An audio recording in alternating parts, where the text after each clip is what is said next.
Good morning all of you. I am doctor Manju Takshak. इस video में हम करेंगे how do metals react with solutions of the other metal salts. यानी कि आपने एक मेटल लिया और दूसरे मेटल के सॉल्ट का सॉल्यूशन है, उसमें मेटल की कैसे रिएक्शन होती है। तो हम डिफरेंट डिफरेंट मेटल की रिएक्शन देखेंगे। तो हम क्या करेंगे, आपको एक कॉपर का क्लीन वायर लेना है और एक आयरन नील लेनी है। हमें क्या करना है, put the copper wire in a solution of iron sulphate. ठीक है, आप क्या देख रहे हैं, आयरन सल्फेट का सॉल्यूशन लिया, उसमें आपने कॉपर वायर रख दी, और दूसरा आपने क्या किया, कॉपर सल्फेट का सॉल्यूशन लिया और उसके अंदर आयरन नेल रख दी। यह आप देख सकते हैं फिगर 3.4 में, यहाँ पे ये आपको दिखाया है। तो यहाँ पे आप देखेंगे दो अलग अलग टेस्ट ट्यूब हैं। जो एक टेस्ट ट्यूब है उसमें आपके पास कॉपर सल्फेट सॉल्यूशन है और इस कॉपर सल्फेट सॉल्यूशन के अंदर आयरन नेल रखा है। ऊपर आप देखेंगे कि ये जो है कॉर्क फिट है और ये थ्रेड से आयरन नेल को यहाँ पे फिक्स किया है।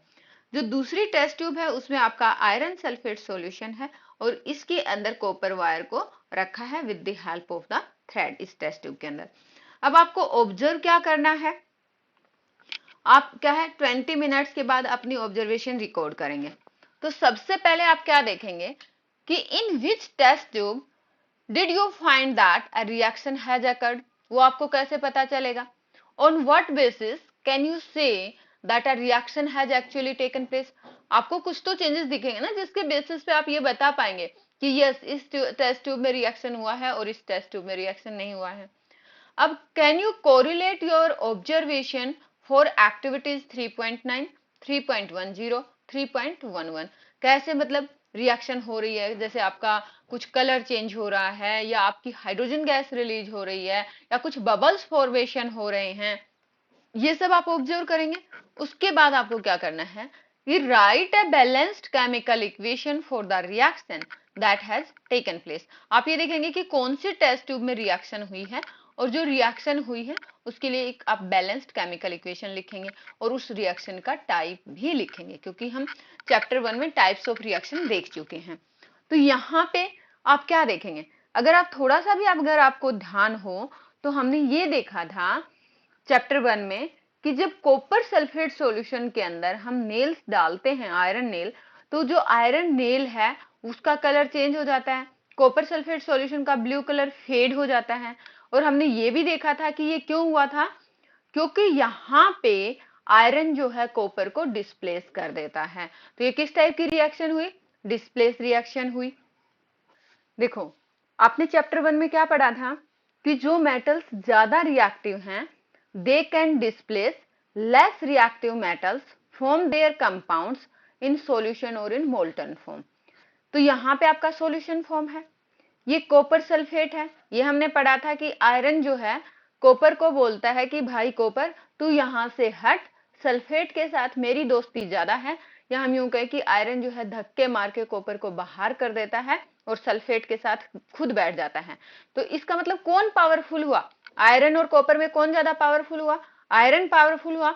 या हम यूं कहें केमिस्ट्री की टर्म में बात करें तो which metal is more active या मोर रिएक्टिव, तो आयरन जो है कॉपर के कंपैरेटिवली मोर रिएक्टिव है। अब ये तो हुआ टेस्ट ट्यूब 1 में रिएक्शन। टेस्ट ट्यूब में 2 में क्या था कि आपके पास आयरन सल्फेट सॉल्यूशन है, आपने कॉपर वायर को हैंग किया है। तो जब कॉपर बेचारा आयरन से कम ताकतवर है तो क्या ये आयरन को डिस्प्लेस कर पाएगा, उसकी क्योंकि उसकी रिएक्टिविटी कम है। आयरन के कंपैरेटिवली कॉपर की रिएक्टिविटी कम है, तो ये आयरन को क्या यहां से हटा पाएगा। अगर आपका FeSO4 यहाँ पे है, FeSO4 यहाँ पे है और कॉपर आ रहा है, तो क्या यहाँ पे कॉपर इतना ताकतवर बनेगा कि आयरन को बोले कि तू हट यहाँ से और मैं यहाँ पे बैठूंगा, नहीं जी, क्योंकि आयरन जो है आपका ज्यादा ताकतवर है। यानी कि मैं यूं कहूं कि आयरन जो है आपका ज्यादा रिएक्टिव है, तो ये रिएक्शन रिवर्स होगी, रिवर्स रिएक्शन नहीं होगी। तो यहाँ पे जो टेस्ट ट्यूब दूसरी है इसमें आपकी रिएक्शन नहीं होगी। सो यहाँ पे आपने क्या देखा था कि जितने भी मेटल्स हैं they are not equally reactive. हमने देखा reactivity of various metals with oxygen, water and acids, लेकिन जितने भी मेटल्स हैं उनकी अदर रिएजेंट्स के साथ अलग अलग तरह की रिएक्टिविटी है।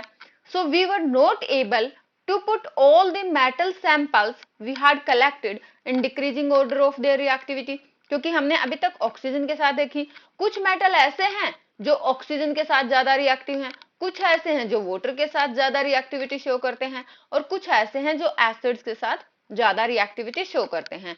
तो इन सब रिएक्टिविटी के बेसिस पे, इन सब एक्टिविटीज के बेसिस पे it was difficult to arrange the order, to arrange the metals in decreasing order of their reactivity.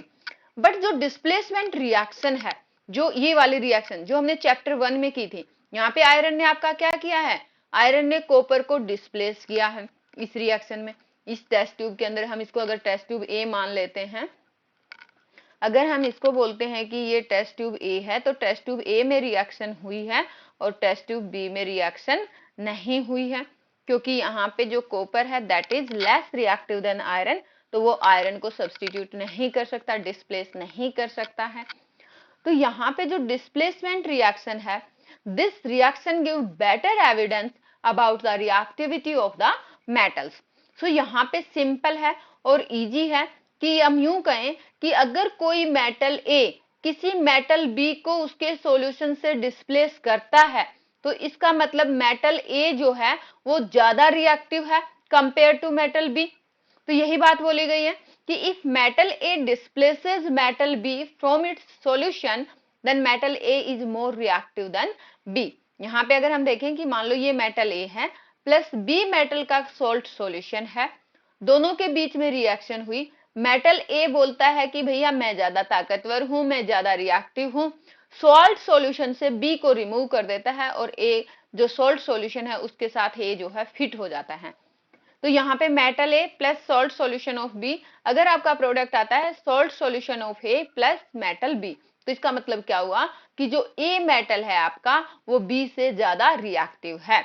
तो विच मेटल, कॉपर और iron, is more reactive according to your observation. अगर आपने ये वाली जो एक्टिविटी 3.12 देखी, इसमें यहाँ पे आपने देखा कि आयरन जो है कॉपर को डिस्प्लेस कर पा रहा है, लेकिन कॉपर आयरन को डिस्प्लेस नहीं कर पा रहा है। तो आपसे पूछा है कि कौन सा मेटल, आयरन और कॉपर दोनों में से कौन सा ज्यादा रिएक्टिव है, तो आप इजीली बता देंगे कि iron is more reactive than copper, iron is more reactive than copper. अब नेक्स्ट हम बात कर लेते हैं रिएक्टिविटी सीरीज की।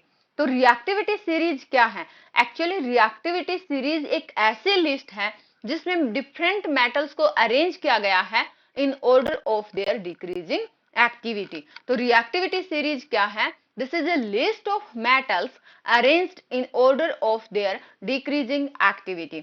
After performing displacement experiments, जब हमने ये वाला एक्सपेरिमेंट किया अभी एक्टिविटी 3.12 में और चैप्टर 1 में भी किया था एक्टिविटी 1.9 पे, तो वहां के बेसिस पे यहाँ पे एक्टिविटी सीरीज को डेवलप किया गया है। After performing displacement experiments, the following series, ये जो आपकी टेबल 3.2 में दिखाई है, this is known as reactivity series or activity series. This series has been developed on the basis of the displacement experiment. तो यहाँ पे आप देखेंगे कि जो पोटेशियम सोडियम है ये मोस्ट रिएक्टिव एलिमेंट है। जैसे आप डाउन द सीरीज जा रहे हैं रिएक्टिविटी डिक्रीज हो रही है, तो एंड में आपके हैं सिल्वर एंड गोल्ड, तो सिल्वर गोल्ड आपके लिस्ट रिएक्टिव मेटल्स हैं। इस वीडियो में इतना ही रखते हैं। Thanks for watching the video. जय हिंद।